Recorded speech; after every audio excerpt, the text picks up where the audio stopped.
Hello everyone. Travis Kalanick has been placed on a leave of absence from Uber.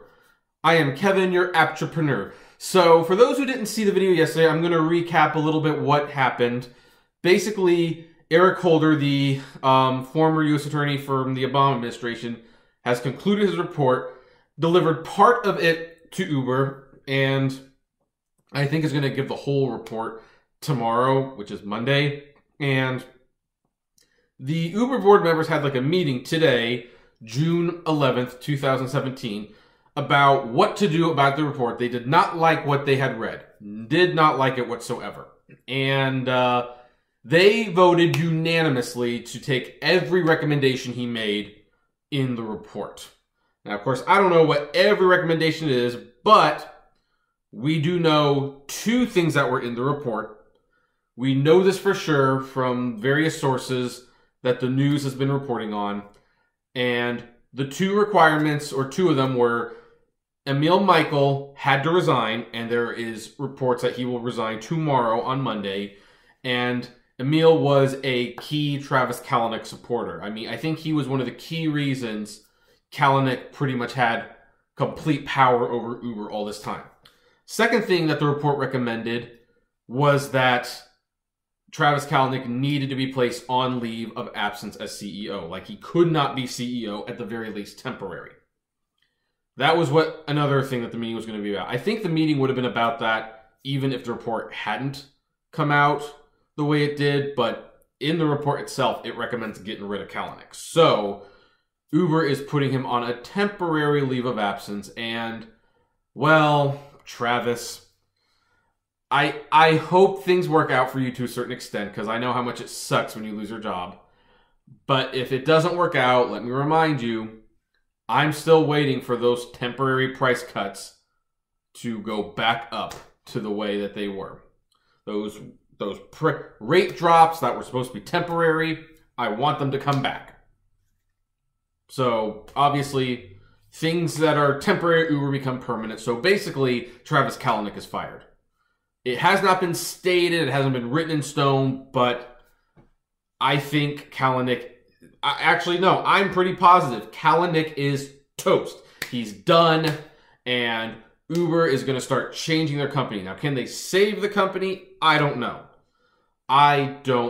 But I mean, it's pretty obvious that, you know, by forcing Kalanick's most loyal board member to resign, thus taking away a huge voting majority from Kalanick, that's pretty much Uber saying, we're getting rid of him. We're wiping our hands of this guy. He caused us way too much trouble. We're going to start fixing ourselves. And you know what? I would like them to fix it. I would like Uber to be fixed. I would like it to start going back to the way it used to be.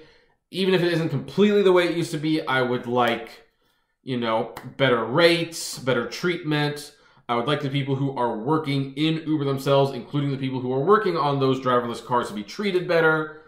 I would like them to stop bleeding money for absolutely no reason whatsoever. And I'd like a tip option, of course. We might actually see some of these things with Kalanick gone. Because according to Jeff Jones, like, you know, the guy who worked at Uber for like 6 months before he quit in frustration, Kalanick was basically the reason nothing got changed. I mean, people give Jeff Jones, including Harry Campbell, the rideshare guy, he gave Jeff Jones a lot of flack for basically not listening to any of the driver's demands. And, I mean, I agree, but I think there's another aspect to this. Basically, I don't think Jeff Jones was allowed to change anything. I think he was hired to be a face for the company, to go up to drivers like, hey, see, we're Uber, we care. But Jones, who worked at Target for years, I think he has just a little too much integrity to do that. And he was like, you know what? No, I came to do a job. I can't do that job. I'm looking like the bad guy. I'm not staking my reputation on this company. I'm out of here. So, yeah, I believe most of our problems have been because of Kalanick. And even if it's just temporary, because here's what's going to happen, folks. Kalanick is going to be put on a temporary leave. I expect that to last like half a year or so. And the company's going to realize just how much more effectively it runs without Kalanick and how much better choices they make when he's not calling the shots. And that temporary leave of absence, it's going to become permanent. Now, I don't know if they're going to take away stock options. I don't know if they're going to buy him out. But I think the voting board will keep him out of power, where basically the only way he can make money is to cash out. At that point, he might very well cash out because guess what?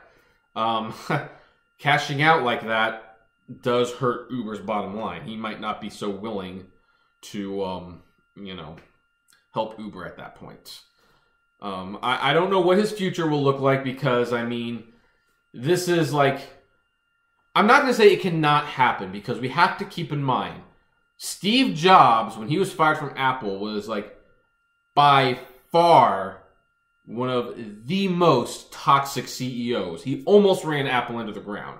He saved Apple in the end, but there was a point when he was so bad for Apple, Apple had to get rid of him, and even though they flirted with their own bankruptcy years after the fact, guess what? It was the right thing to do at the time. Kalanick will likely cash out, he'll take his money, he'll form another company, and he'll start over. Here's my question, though. Steve Jobs, despite being fired from Apple, was looked upon very favorably by consumers. Kalanick, if he starts another ride-sharing business or whatever, if he starts any business in the gig economy, guess what? He has no loyalty from people like you and me. None whatsoever. So he's got a much bigger hill to climb if he wants to start over. But the bottom line is, and what to take away from this, and on Tuesday I will make a confirmation video confirming these things, but there have been sources that said Kalanick is gone. He's not going to be in charge of Uber anymore. And you know what? It's about stinking damn time. So what do you folks think? Happy about the news? Not happy? I'd love to know. Comment below, like, favorite, share, subscribe. If you enjoy the videos that I produce, consider becoming a Patreon member. You can do so for as little as $1 a month, or buying some swag from the Great Media Universe store. There's a code below that will get you 15% off your entire first order. And as always, flame responsibly and hashtag victory for Uber.